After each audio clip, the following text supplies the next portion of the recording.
एक बार एक कवि हुआ करता था। उसकी माली हालत इतनी खराब हुई कि घर में खाने के लाले पड़ गए। इसी कारण उसने महल में जाकर राजा से मदद मांगने का फैसला किया।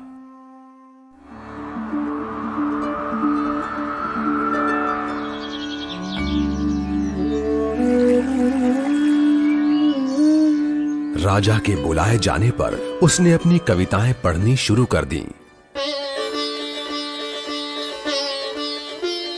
वाह वाह वाह वाह वाह वाह।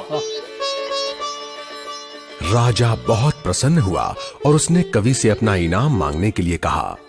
कवि ने मोहरों से सजे शतरंज की ओर इशारा करते हुए कहा, महाराज, अगर आप पहले खाने में चावल का एक दाना रखें और हर खाने के लिए उसे दुगना करते जाएं, तो मैं समझूंगा मुझे मेरा इनाम मिल गया।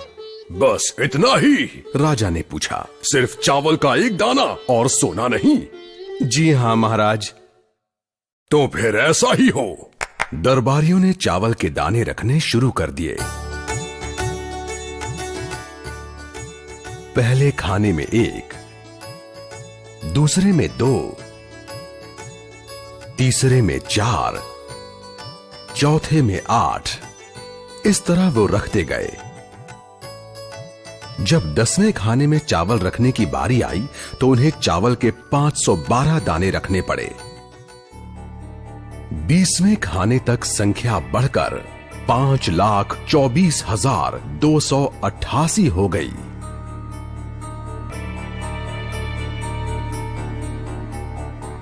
आधे हिस्से तक आते आते 32वें खाने में चावल के दानों की गिनती 214,74,83,648 हो गई। जल्द ही गिनती अरबों खरबों में बढ़ गई।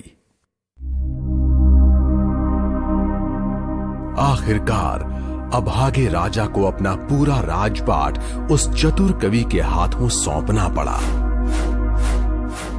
और इसकी शुरुआत चावल के सिर्फ एक दाने से हुई थी। कहानी की सीख, चक्रवृद्धि की ताकत को कम नहीं आंकना चाहिए।